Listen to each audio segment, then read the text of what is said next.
Glória a Deus. Romanos capítulo 3, do versículo 1 a seguir. Diz assim a palavra do Senhor: Qual é, pois, a vantagem do judeu? Ou qual a utilidade da circuncisão? Muita, em toda maneira. Porque primeiramente as palavras de Deus lhes foram confiadas. Pois que, se alguns foram incrédulos, a sua incredulidade aniquilará a fidelidade de Deus? De maneira nenhuma. Sempre seja Deus verdadeiro e todo homem mentiroso, como está escrito, para que seja justificado em suas palavras e vença quando for julgado. E se a nossa injustiça for causa da justiça de Deus, que diremos? Porventura será Deus injusto, trazendo ira sobre nós? Falo como homem. De maneira nenhuma.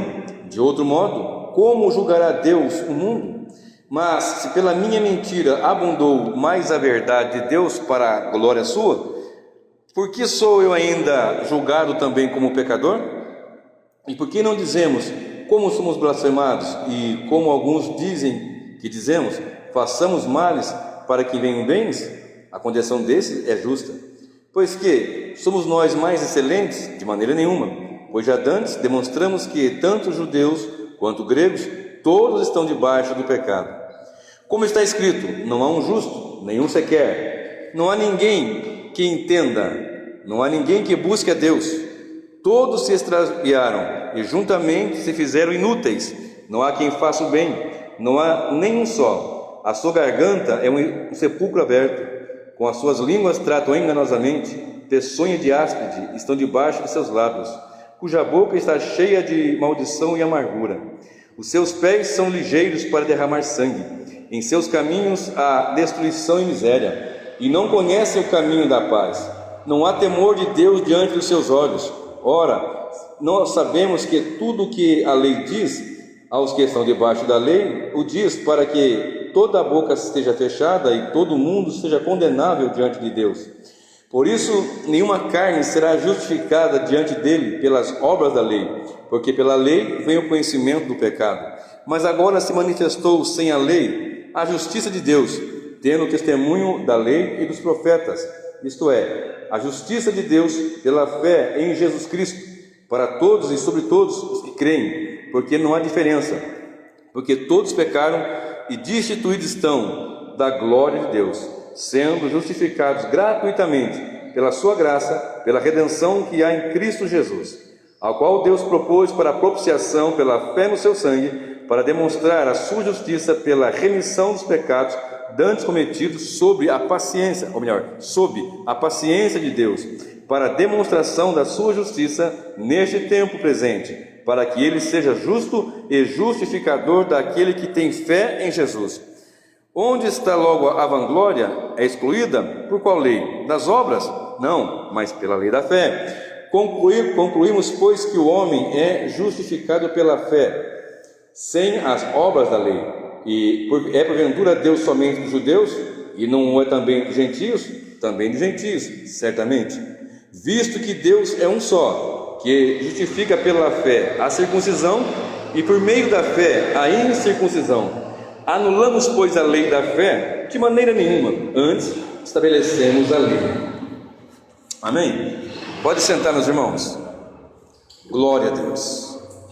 Queridos, vocês se recordam que no último sermão que eu preguei aqui, eu citei que nós deveríamos ter aberto esse capítulo de Romanos para nós lermos de boa vontade, todos os dias até, para que aprendamos com essas instruções coisas tremendas e profundas. A carta aos Romanos, que o apóstolo Paulo escreveu, é extremamente teológica e traz doutrinas profundas, tremendas. E quando eu estava pregando naquele domingo passado sobre aquela mensagem entre o pecado e o juízo, com esse título, né? E eu meditando a semana, eu fiquei ali tocado pelo Senhor de passar aqui uma série de mensagens, que vão ser 5 mensagens, 5 sermões, 5 temas que eu espero concluir em 5 mensagens, né? Serão 5 tópicos que eu espero fazê-lo em 5 sermões. Tentarei pelo menos. Até porque é um assunto que eu vou estar sempre recorrendo, será sempre lembrado nas minhas pregações, nas pregações dos irmãos que vão fazer uso deste púlpito, porque nós somos de bom grado devotados à totalidade da palavra, né? Então nós buscamos a palavra. E eu quero falar nesta noite, e depois na sequência, talvez nas quintas-feiras, essa e mais 4, eu quero falar sobre depravação total, eleição incondicional, expiação limitada, graça irresistível e perseverança dos santos, que são chamados por muitos de os 5 pontos da graça, e por outros 5 pontos do calvinismo.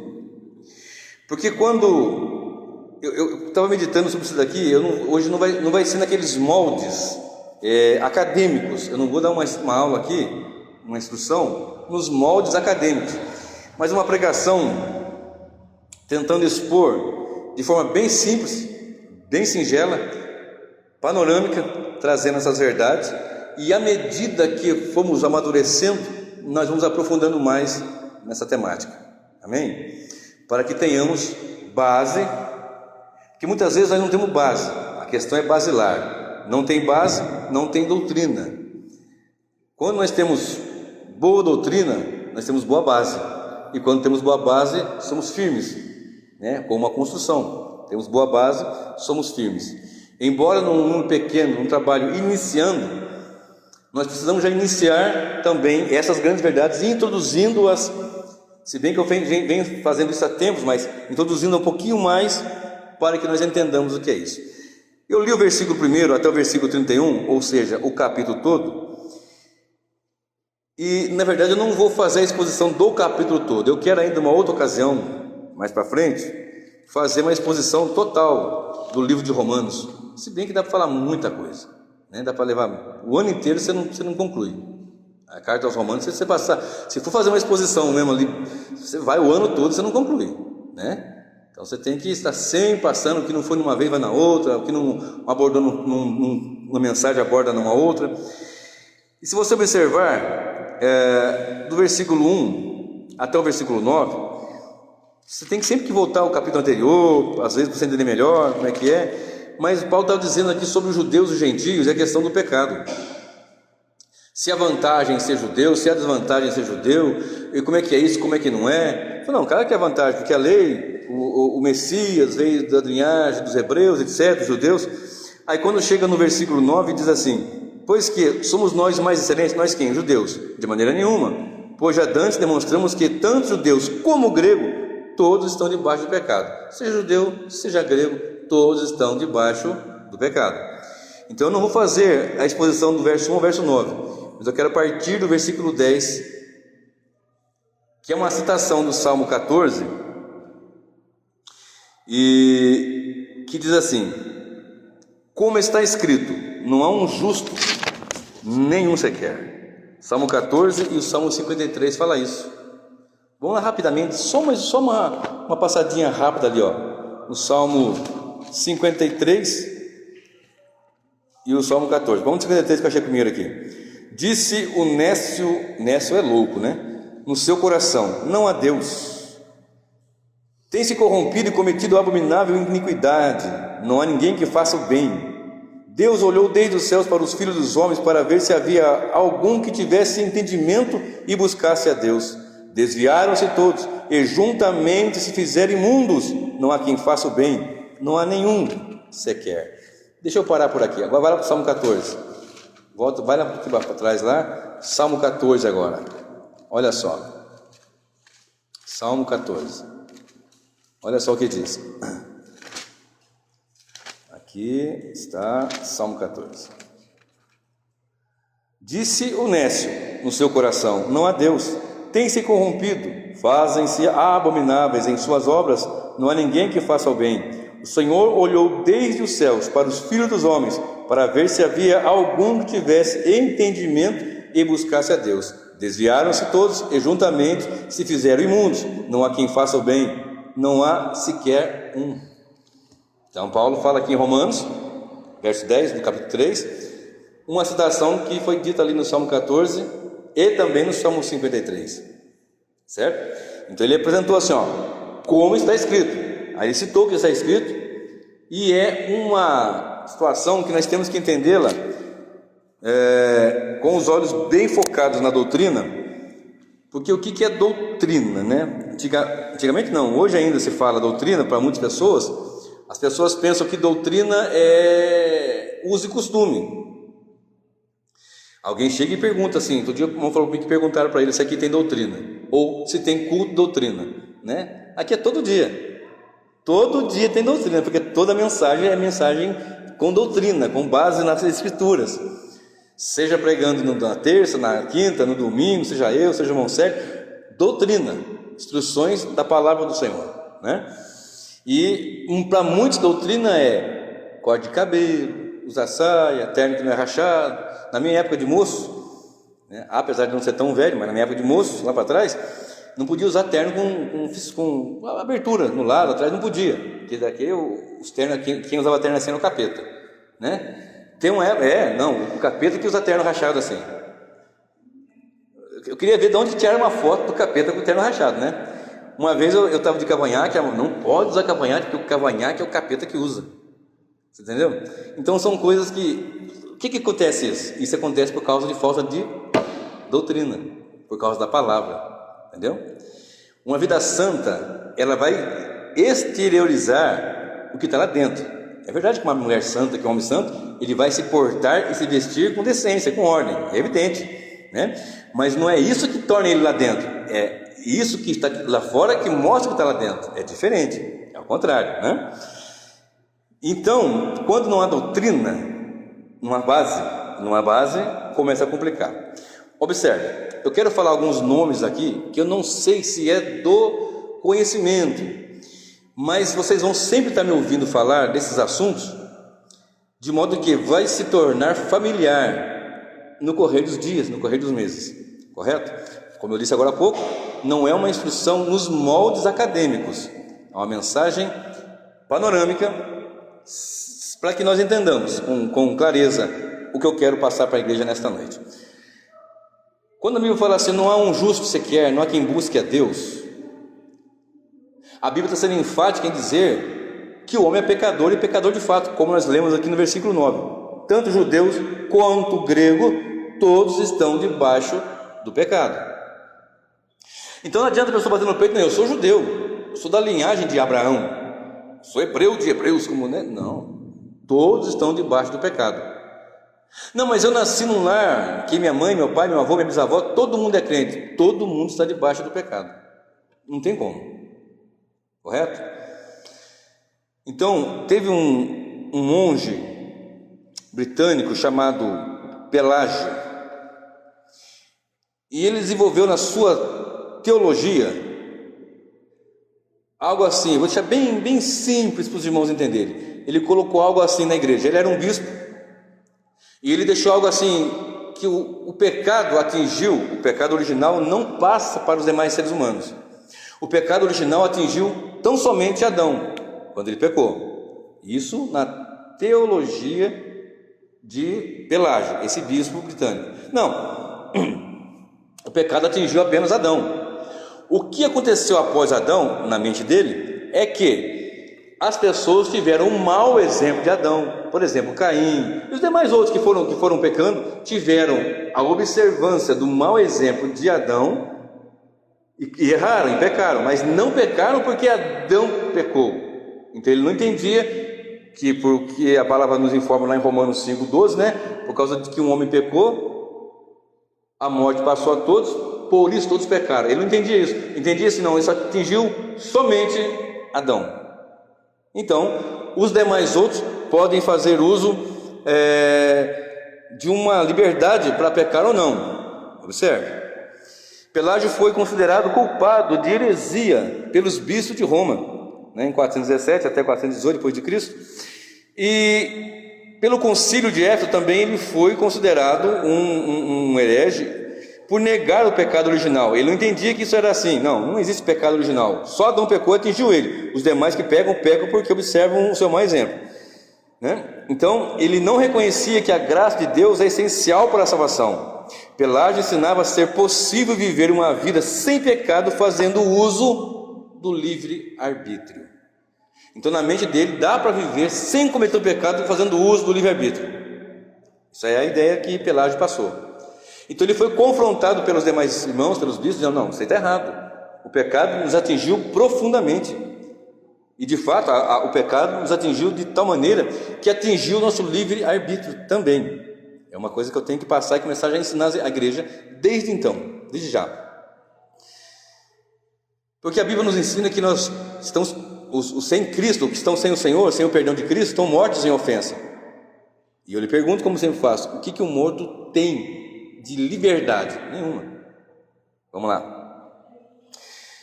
Ele ensina que o homem nasce em condição moralmente neutra. Ele entendeu o seguinte: o homem nasce com uma condição neutra. À medida que ele vai crescendo, é aquela história, ele é influenciado pelo meio.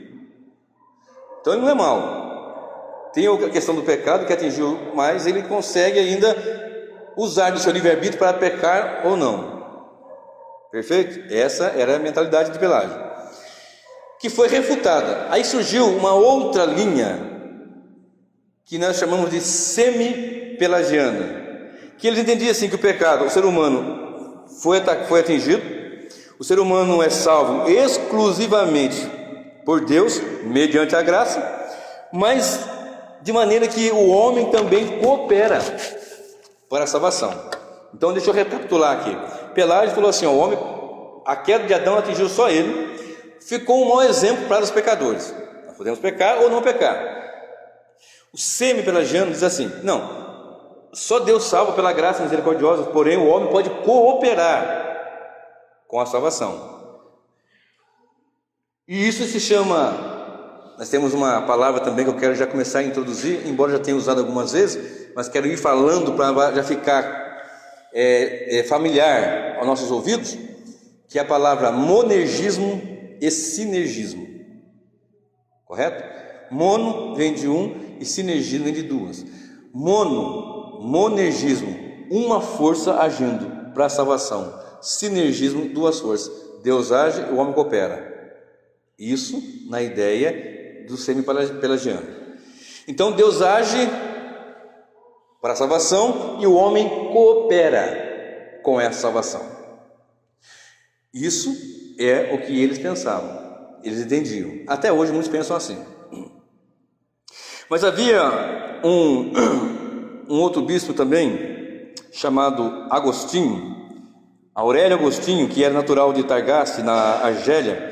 Ele foi bispo de Hipona. Você vai ouvir muito falar de Agostinho de Hipona. Alguns até o chamam de Santo Agostinho de Hipona.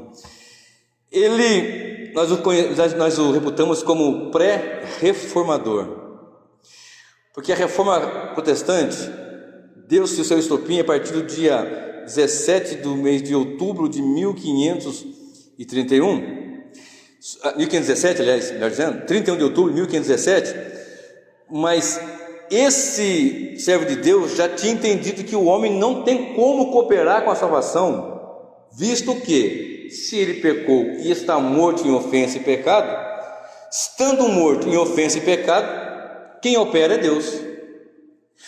Então, ele entendeu que quem começa a salvação, desenvolve a salvação, segura o cristão até o fim, é Deus. Entendendo pelas Escrituras Sagradas. E é o que nós, servos do Senhor, na Igreja Reformada particularmente, entendemos pelas Escrituras que Deus começa, desenvolve e concretiza a salvação. A Ele a honra, a Ele a glória. Conforme Jonas disse, Jonas 2, verso 9: do Senhor vem a salvação.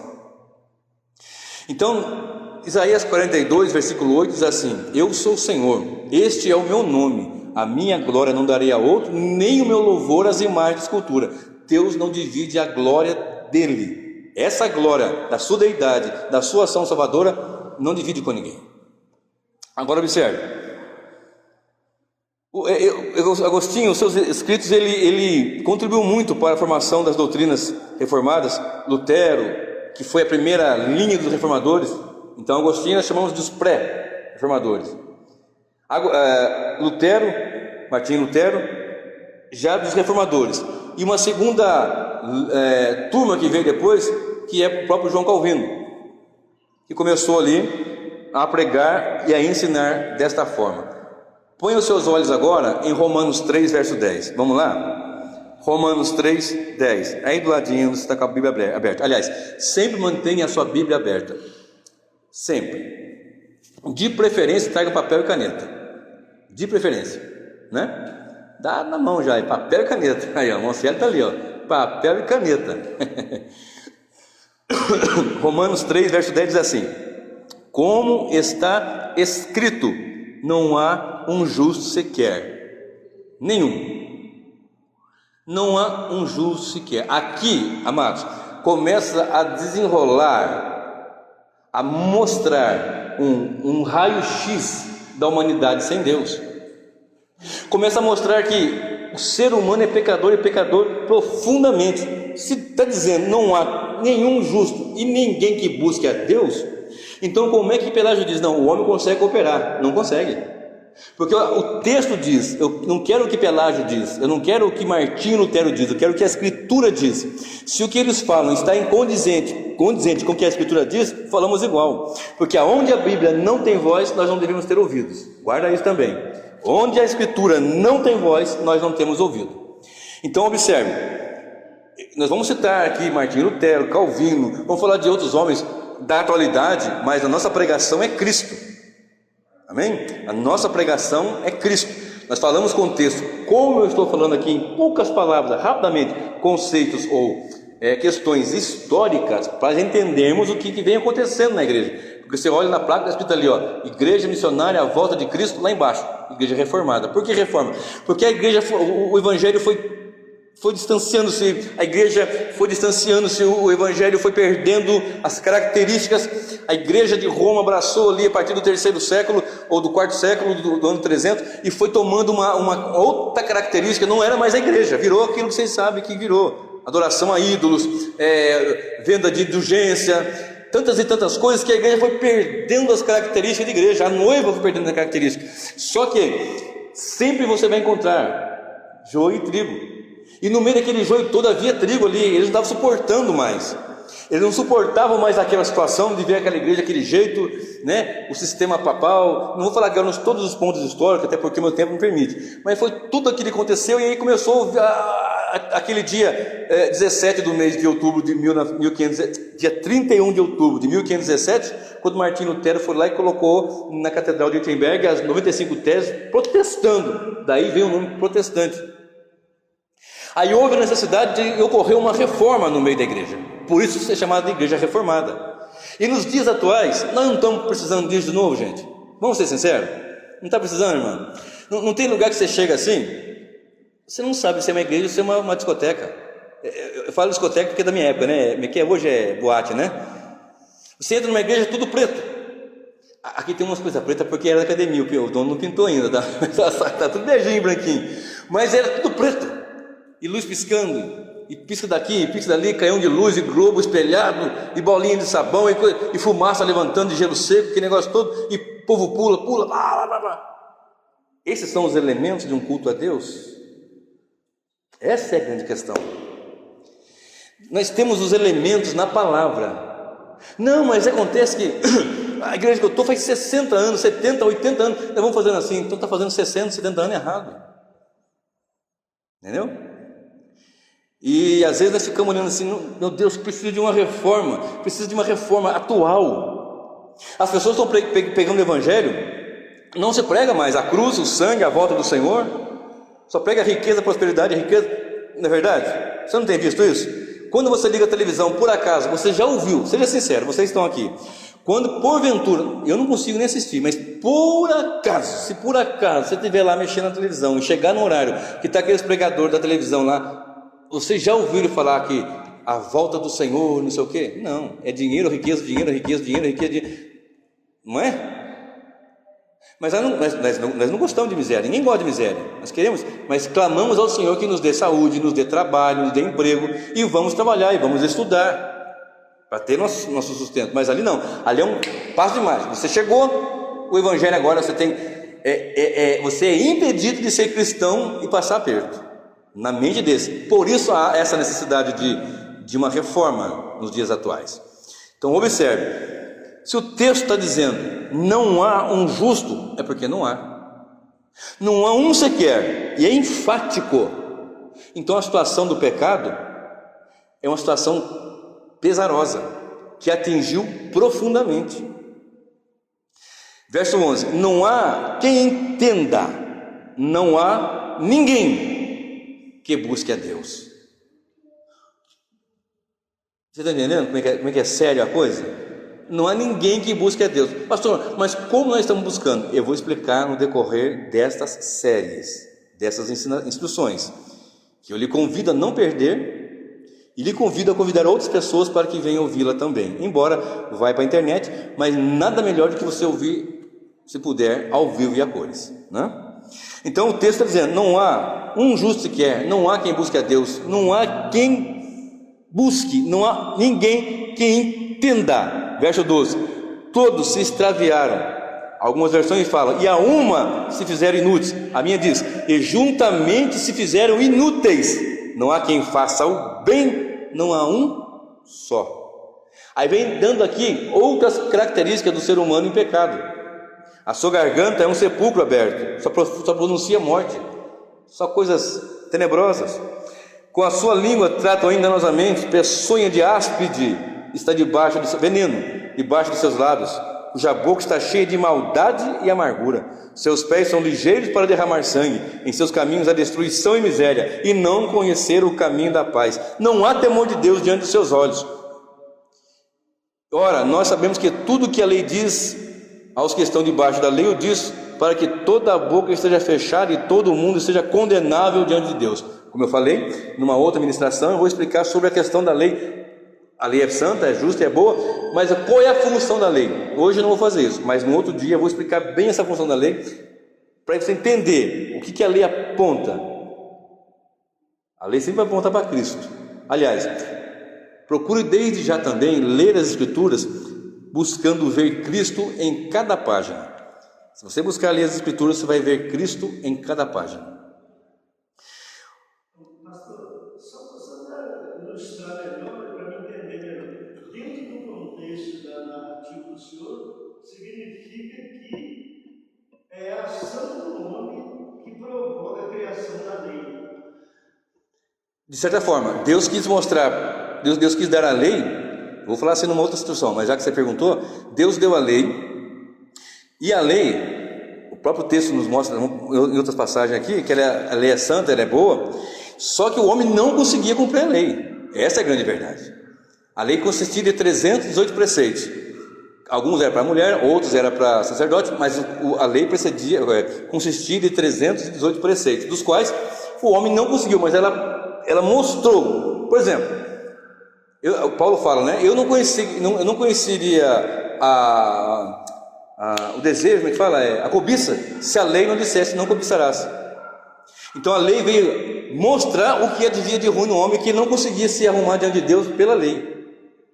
Então, por exemplo, né, outro dia eu vi uma mensagem de um irmão famoso aí, dizendo que tinha uma casa toda bonita, feita de vidro, à beira de uma rodovia. E aquela casa linda, aquela casa bonita e tal. Passa 1 ano, 2, 3, 4 anos, está tudo certinho. Aí alguém chegou e falou para o dono assim, olha, não é perigoso jogar pedra não e quebrar lá, rapaz? É perigoso, né? Coloca uma placa lá. Aí ele colocou a placa, proibido jogar pedra. No outro dia, você entendeu? Você entendeu? No outro dia, só estava lá a armação. Por quê? A lei diz assim, não cobiçarás. E Paulo fala assim, eu não conheceria o que é cobiçar se a lei não dissesse. Estava tranquilo. Aí aguçou, mostrou, trouxe à tona o que está dentro do homem, porque o homem é caído, o homem sem Cristo. Está entendendo? Vamos lá, Efésios 2, verso 1, eu sempre cito também, diz assim, que a palavra nos mostra que Ele vos vivificou, estando vós mortos em ofensas e pecados, certo? Então, qual é a posição do homem sem Deus? Morto em ofensa e pecado. João 3, verso 5, diz que o homem tem que nascer de novo. Irmãos, presta bem atenção, olha para cá um pouquinho só. Se você colocar um carro na garagem, aliás, se você tirar o carro da garagem e ficar na garagem lá um mês, você vai virar carro? Se ficar 6 meses lá no lugar do carro, você tira o carro e fica lá, joga até um pouquinho de gasolina em cima para dar um cheirinho de gasolina, vai virar carro? Não. Mas se você pegar lá um banco de um carro, sentar nele, colocar um pouquinho de gasolina e colocar até um motor para você colocar os pés em cima assim, você vai virar um carro? Como que você viraria um carro? Só se nascesse de novo. Você tem que nascer como um carro, não é assim? Como é que nós conseguimos ver e entrar na presença de Deus, no reino de Deus, ser a igreja do Senhor? Nascendo de novo. E Jesus deixou bem claro isso em João 3,5, porque o homem caído, o homem pecado, e toda a humanidade, não há quem busque a Deus, não há um justo sequer, não há quem busque a Deus, não há quem faça o bem, não há temor diante de ninguém, diante de Deus, diante dos olhos dele. De natureza que precisa nascer de novo. Como é que nós somos hoje a igreja do Senhor? Porque pela misericórdia fomos salvos pela graça e nascemos de novo. Pensa em você, sem Cristo, como é que você era antes? Nós ainda habitamos nesse corpo da morte ainda. Às vezes queremos, não, deixa comigo que eu resolvo de todo jeito. Esquecemos de orar, porque eu já falei aqui, o velho homem não quer orar. O velho homem quer fazer coisas ruins. A natureza caída, o corpo da morte, aliás, melhor dizendo, ele quer fazer coisas erradas, quer fazer coisas ruins. Mas nós estamos aqui vivendo um novo nascimento. Vivemos, melhor dizendo, né? Um novo nascimento. E eu vou explicar nesses dias o que acontece desse novo nascimento.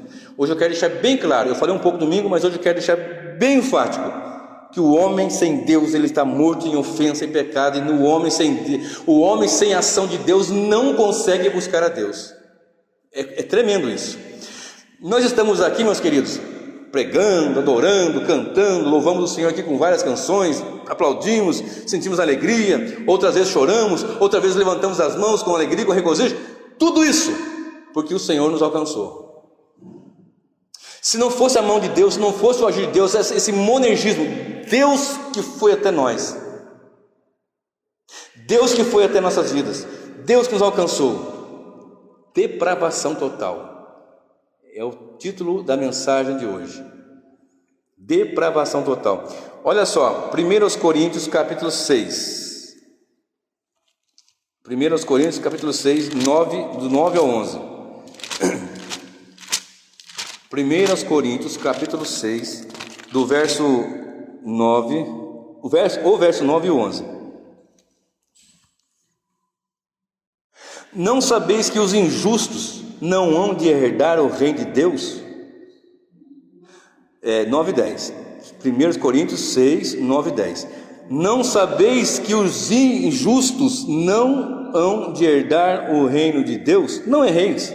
Nem os fornicadores, nem os idólatras, nem os adultos, nem os efeminados, nem os sodomitas, nem os ladrões, nem os avarentos, nem os bêbados, nem os maldizentes, nem os roubadores herdarão o reino de Deus.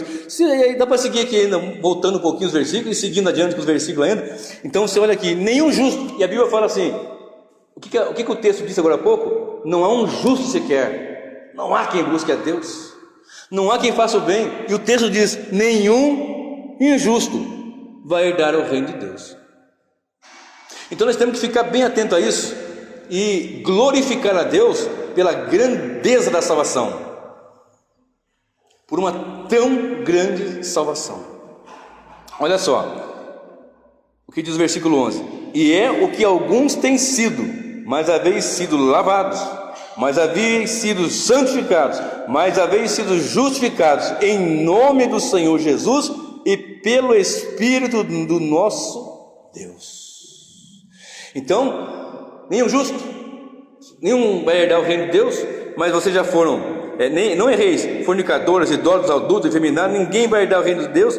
Agora, e é o que alguns haveis sido, tem sido, mas haveis agora sido lavados, mas haveis sido santificados, mas haveis sido justificados em nome do Senhor Jesus e pelo Espírito do nosso Deus. Se nós estamos aqui hoje santificados, lavados, é porque Deus agiu em nós, o Espírito do Senhor Deus agiu em nós. Não, fui eu que decidi, não decidi nada, foi o Espírito Santo que agiu em nós. Morto não resolve nada. Você entendeu, irmã Cássia? Você entendeu, meu amor? É o que nós havemos sido, mas haveis sido lavados, santificados, justificados em nome do Senhor Jesus e pelo Espírito do nosso Deus. A Ele a honra e a glória e o louvor, porque do Senhor vem a salvação. Efésios 5, 26, olha só o que diz.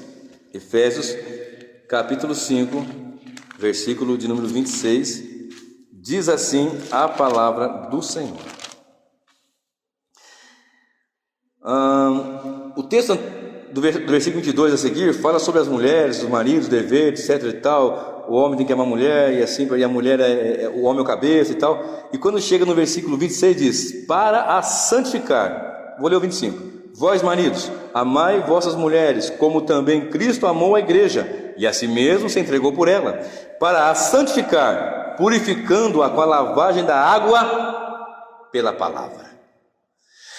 Está vendo por que eu sou tão insistente na palavra, na doutrina? Está vendo por que eu sou tão enfático? Bíblia, palavra, Bíblia, palavra, Bíblia, palavra.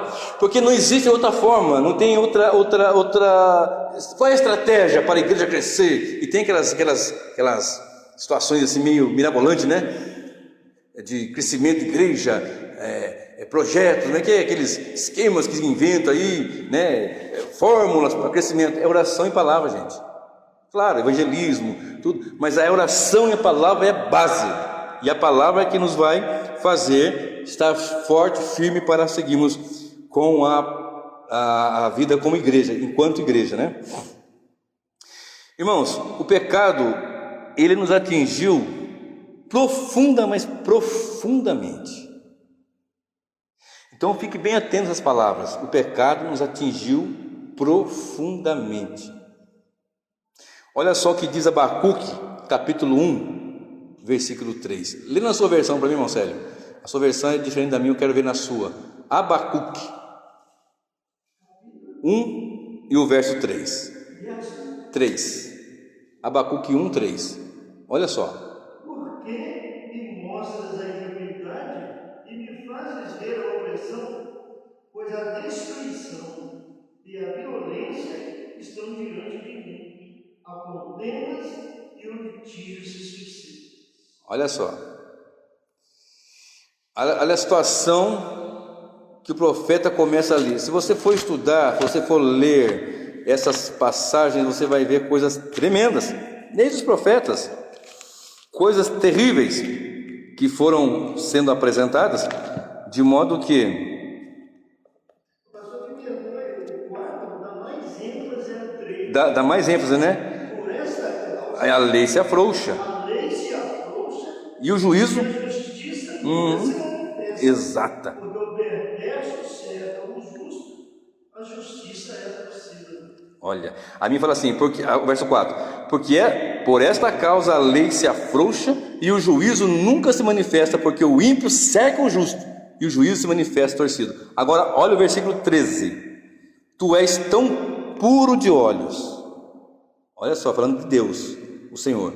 Tu és tão puro de olhos que não podes ver o mal, e a opressão não podes contemplar, porque olhas para os que procedem aleivosamente e te calas quando o ímpio devora aquele que é mais justo do que ele. Aí já vamos entender a situação que eu não quero falar, mas aqui, ó, verso 1, a parte A: tu és tão puro de olhos. E essa impiedade é tão grande se assolando, inversão de valores, coisas terríveis.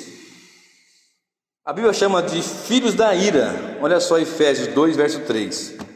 A Bíblia, aqueles que estão longe de Deus, sem Cristo, mortos em ofensa e pecado, ela chama de filhos da ira. Olha só, capítulo 2 de Efésios, verso 3. Entre os quais todos nós também antes estávamos, ou andávamos, nos desejos da nossa carne, fazendo a vontade da carne e dos pensamentos, e éramos por natureza filhos da ira, como os outros também. Então você viu a situação? Não havia justo? 2:3. Efésios 2:3. Então, filho da ira, longe de Deus, desejo da carne, longe da vontade do Senhor. Olha a situação que o pecado tornou o ser humano. Não é pesado? Não é triste? Segunda Tessalonicenses, eu citei aqui na última mensagem, eu gosto desse texto, sempre estou citando, né? Porque as pessoas falam assim, Jesus é maravilhoso, ele foi a demonstração de amor em quem habita corporalmente toda a divindade, todo o poder, a sabedoria, os tesouros, o amor, né? Mas olha só, 2 Tessalonicenses 1, de 6 a 10. Se de fato é justo diante de Deus que dê em paga tribulação aos que vos atribulam, e a vós que sois atribulados, descanse conosco, quando se manifestar o Senhor Jesus desde o céu, com os anjos do seu poder, com labareda de fogo, tomando vingança dos que não conhecem a Deus e dos que não obedecem ao Evangelho de nosso Senhor Jesus Cristo, os quais, por castigo, padecerão eterna perdição, longe da face do Senhor e da glória do seu poder, quando vier para ser glorificado nos seus santos e para se fazer admirável naquele dia em todos os que creem, porquanto nosso testemunho foi crido entre vós. Paulo está dizendo aqui o seguinte: você não quer obedecer a Deus? Não quer conhecer o Evangelho? Não quer obedecer o Evangelho? Não quer conhecer a Deus como Senhor de sua vida? Está tudo certo, mas Cristo voltará, e quando Ele voltar, com labareda de fogo, vai tomar vingança daqueles que fazem isso. Não é pesado isso? Porque nós sempre falamos, Jesus é bonzinho. Não, Ele é bom. Jesus é amor. Ele é amor.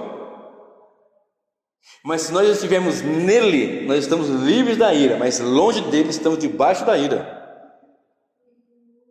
Você lembra que eu preguei semana passada? Era isso, domingo passado? Entre o pecado e o juízo tem a justiça. Pelos méritos de Cristo, méritos dele, somente dele, ninguém, pregador, pastor, bispo, quem quer que seja, ninguém pode tomar essa honra.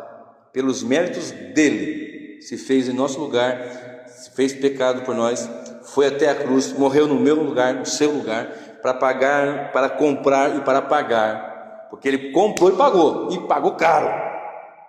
Salvação é de graça, é pela graça. O preço foi muito, mas muito alto, que nós não teríamos como resgatar nossa alma, o valor é excedente, não tínhamos condições, caríssimo, mas ele foi lá. Está vendo? Observe só, tem duas coisas que eu quero falar aqui, tem duas perguntas que eu quero fazer, e eu quero que você rapidamente comigo vá lá para o livro de Hebreus, capítulo 1, verso 8 e o verso 9. Hebreus, capítulo de número 1 primeiro, ou capítulo número 1, né? O verso 8 e o verso 9. Diz assim a Sagrada Escritura: mas do Filho diz, ó Deus, o teu trono. Aqui já tem um ensinamento aqui, para quando alguém dizer que Jesus não é Deus, aqui já tem um versículo dizendo, Jesus é Deus sim, ó. Mas do Filho diz, ó Deus, certo? O teu trono subsiste pelos séculos dos séculos, cetro de equidade é o cetro do teu trono. Agora presta bem atenção no verso 9. Amaste a justiça e odiaste a iniquidade, por isso Deus, o teu Deus, te ungiu com óleo de alegria, mais do que a teus companheiros. O que passa às vezes despercebido de nós? Porque está dizendo a grandeza de Deus, que Jesus é Deus como o Pai, como o Espírito Santo. O que passa muitas vezes despercebido, talvez até agora passou despercebido. Volta para o verso 9. Amaste a justiça e odiaste a iniquidade. O texto está dizendo que o Senhor odeia o pecado, certo? Na Bíblia de vocês, está certo? Amaste a justiça e odiaste a iniquidade. Amor, como é que está na sua? A sua é King James? Como é que está na sua, minha casa? Isso mesmo? Assim? Amaste a justiça e odiaste o pecado ou a iniquidade. Então você está vendo como é que é a situação? Jesus vai tomar vingança daqueles que não obedecem a Deus, não obedecem ao Evangelho, que não estão nele. Ele odeia a iniquidade, ele odeia sim. Se você observar, se você pegar Provérbios 6, do verso 16 até o verso 19, vamos lá rapidamente. Provérbios 6, pode falar, Marcelo, enquanto isso, pode falar. Sério? Pode falar. Provérbios 6, do verso 16 ao verso 19, uma listinha pequena. Claro, essa lista aqui é bem pequena, bem resumida, olha só. Estas 6 coisas o Senhor odeia. Ó, está escrito isso aí? Odeia. E a 7ª, a sua alma abomina: olhos altivos, língua mentirosa, mãos que derramam sangue inocente, o coração que maquina pensamentos perversos, pés que se apressam a correr para o mal, a testemunha falsa que profere mentiras e o que semeia contendas entre irmãos. Esse aqui ele diz que abomina a alma, ele abomina, ele odeia os demais outros. Esse aqui, o último, a alma dele abomina. Então aqui é só uma pequena lista. O que você ia falar? Não, é por isso que Jesus na cruz disse: Deus meu, por que me desamparaste? Por odiar a iniquidade. Ele, como se fez iníquo e pecador no nosso lugar, Deus o odiar. Aí já tem uma outra questão, porque não dá tempo de eu explicar agora aqui. Mas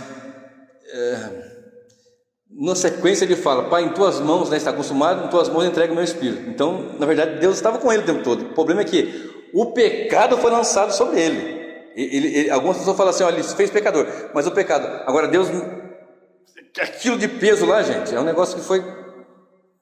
Mas uma outra hora eu explico com mais detalhes, porque tem um outro assunto aí que leva tempo para explicar, não dá para falar agora. Mas é mais ou menos por aí, por causa dessa situação que aconteceu. Porque não tinha condições, irmãos, nós não tínhamos condições. Aliás, nós não temos condições. Alguém que fala assim: não, eu não quero pecar. Você é pecador, meu querido, a sua natureza é assim. Mas nós nascemos de novo? Nascemos. Então nós fomos perdoados? Somos perdoados.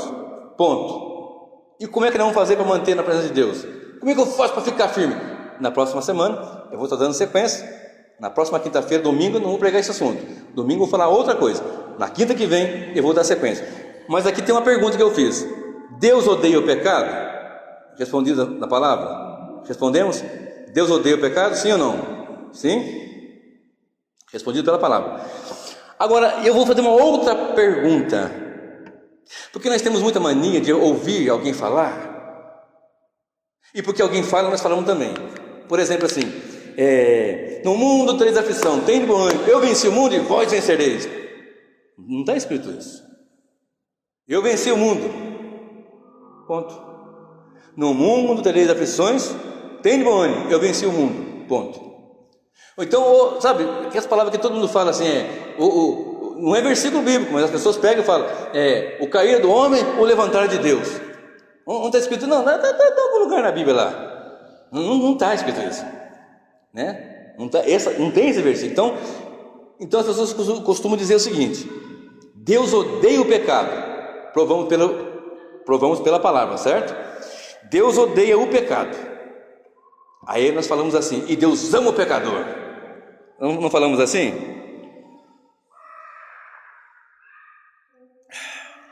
E se eu falar e mostrar na Bíblia que Deus odeia tanto o pecado quanto o pecador,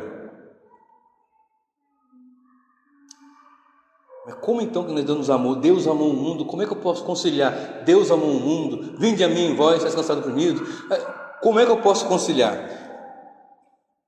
Por isso que não pode ser uma parte de estudo, tem que ser uma vida de estudo. Como é que eu posso conciliar algumas questões com outras? Se eu pego só uma parte, eu tenho que conciliar. Por isso que as pessoas às vezes chegam. Outro dia o irmão falou assim para mim: o menino lá entendeu, ele falou assim que não ia ficar na igreja mais, porque a eleição, se ele não foi eleito, não deve ficar 30 anos na igreja, se ele não foi eleito, ele vai morrer. Não, meu Deus do céu, ele não entendeu nada. Outro dia encontrei com o irmão na rua ali, irmão, não vou mais não, porque não sei, estou preocupado com a minha vida, eu estou preocupado em perder minha salvação. Não entendeu nada. Ele não entendeu nada do Evangelho. Então, para responder, Deus odeia o pecado? Sim. Abra sua Bíblia comigo no Salmo de número 5. E nós já vamos encerrando. Salmo 5, verso 3 a 7.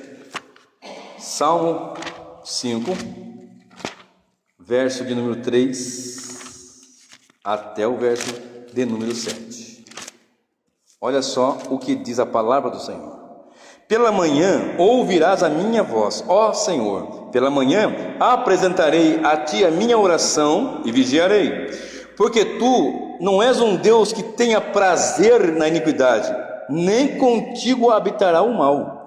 Os loucos não pararão à tua vista. Odeias a todos os que praticam a maldade. Está escrito assim na sua Bíblia? Aqui tem uma versão diferente, mas o contexto é o mesmo. Lê para mim. Do 3 ao 5, né? Isso. De manhã se for, ouves a minha voz. De manhã que apresenta a minha oração e fico esperando. Pois tu não és Deus que se agrade com a iniquidade, e contigo não subsiste o mal. Os arrogantes não permanecerão à tua vista. Aborreces a todos os que praticam a iniquidade. Como é que está na sua? É só o versículo 5. Fala bem alto para gravar aqui. Os tolos não ficarão à tua vista. Odeia a todos os trabalhadores da iniquidade. Os praticantes, os que praticam, os operadores, os operários, aqueles que fazem a iniquidade, que vivem, odeia. É o que o texto está dizendo. Só que tem um detalhe dentro da hermenêutica. Hermenêutica é aquela, vamos dizer assim, bem simplesinho. É a ciência de interpretação da Bíblia pela Bíblia, né? Vamos lá. Eu não posso pegar apenas um ponto. Com a base lá na lei, e que nós temos lá uma aplicação na frente, eu preciso de 2 ou 3 testemunhas. Então, se eu pegar só um versículo só, eu não posso fazer esse versículo doutrina. Eu vou ter que ter passagens, situações para formar uma doutrina. Doutrina é um conjunto, então não pode ser. Então observe, aqui está dizendo que odeia. Se você for lá para onde nós lemos agora há pouco em Efésios e tal, diz a palavra do Senhor que Ele vai vingar como fogo, pesado, aqueles que não obedecem ao Evangelho, que não creem em Deus, já está ligado aqui. Vai ficar de fora aqueles que praticam iniquidade, está ligado aqui. Mas vamos lá ainda para Salmo 11, do ladinho aí, ó. 11, de 4 a 7. Do ladinho, Salmo 11, do verso 4 ao verso 7. O Senhor está no seu santo templo, o trono do Senhor está nos céus. Os seus olhos estão atentos e as suas pálpebras provam os filhos dos homens. O Senhor prova o justo, porém o ímpio e ao que ama a violência odeia a sua alma. Está escrito isso aí? Ainda que seja em outras palavras. Só o verso. Ao justo e ao ímpio. Mas ao que ama a violência, a sua alma o abomina, odeia. Não é pesado isso? Não é verdade, irmãos? Nós ficamos muito assim, água com açúcar, oba, festinha, água com açúcar. Aí quando vem, como eu falava na minha época de moço, mocotó pesado assim, meu Jesus, você nunca tinha visto na Bíblia? Tem na Bíblia isso? Tem na Bíblia isso. Mas isso é bom ou é ruim? Depende. A polícia é coisa boa lá fora ou é coisa ruim? Depende. Se você for... Eu estou aqui pensando, pastor, no caso que o senhor falou assim, saber ligar o fato que Deus odeia o pecado, mas ama o pecador. Mas o pecador se reconhece o pecador, porque pecador todos somos. Não é? Mas quando que e como que ele vai reconhecer como pecador? O texto que nós lemos lá em Romanos, fala que ninguém busca Deus, ninguém entende, ninguém conhece, não há temor de Deus. Quando? Como? Por isso que eu falei, é monergismo, só tem uma força, que eu vou falar na próxima mensagem. Mas só para nós encerrarmos, Romanos 9, já estourei meu horário, me perdoem. Aliás, lembra aquele dia que nós paramos mais cedo? Desconto naquele dia lá. Romanos 9, lembrei daquele dia, 9, 17, até o 23, porque diz a Escritura a Faraó, para isto te levantei, para em ti mostrar o meu poder, e para que o meu nome seja anunciado em toda a terra. Logo, pois, compadece-se de quem quer, e endurece a quem quer. Dir-me-ás então, por que se queixa ele ainda, porquanto quem tem resistido à sua vontade? Mas, homem, quem és tu, que a Deus replicas? Porventura a coisa formada dirá ao que formou, por que fizeste assim? Ou não tem um oleiro poder sobre o barro para da mesma massa fazer um vaso para a honra e outro para a desonra? E que direi se Deus, querendo mostrar a sua ira e dar a conhecer o seu poder, suportou com muita paciência os vasos da ira, preparados para a perdição, para que também desse a conhecer as riquezas da sua glória nos vasos de misericórdia, que para a glória já dantes preparou. Irmãos, eu quero que dê um start na mente e no coração, de entender o seguinte: o homem sem Deus é pecador. Todos são pecadores, todos pecaram e destituídos estão na glória de Deus. Porém, como então que nós somos alcançados? Pela graça, por meio da fé. Isso não vem de nós, é dom de Deus. Está entendendo, irmão? Você pode aplaudir Jesus pela graça dele, que nos alcançou, que nos salvou. Não tinha um justo, que não tinha ninguém que buscasse a Deus. Todo mundo extraviou, né? Que temor de Deus, que nada. Agora só, então está respondido: Deus odeia o pecado, odeia o pecador. Agora, como que nós vamos entender? Como é que nós vamos ser? Como que então, se ele odeia o pecado, e nós estamos debaixo do pecado sem Cristo, e odeia o pecador, e nós somos pecadores, como então? Isso eu vou responder também na próxima mensagem, na próxima quinta-feira. Hoje nós falamos um pouco, bem pouco, irmãos, sobre depravação total. O que os teólogos reformadores entenderam e explicaram, e nós entendemos também pela palavra, é que o homem, quando foi atingido pelo pecado, foi atingido profundamente. Eu tenho mais versículos aqui, mas eu não vou multiplicar os versículos, até porque já passou meu horário. Então presta bem atenção. Quinta que vem, chame mais alguém, não deixe de vir. Nós vamos falar sobre eleição incondicional. O que é isso, meu pai? Eleição. Eu não acredito em eleição e predestinação. Você pode até não entender, mas dizer que ela não é bíblica, você não pode. Mas nós vamos explicar isso aí na semana que vem. Amém? Feche seus olhos, curve a sua cabeça e vamos orar.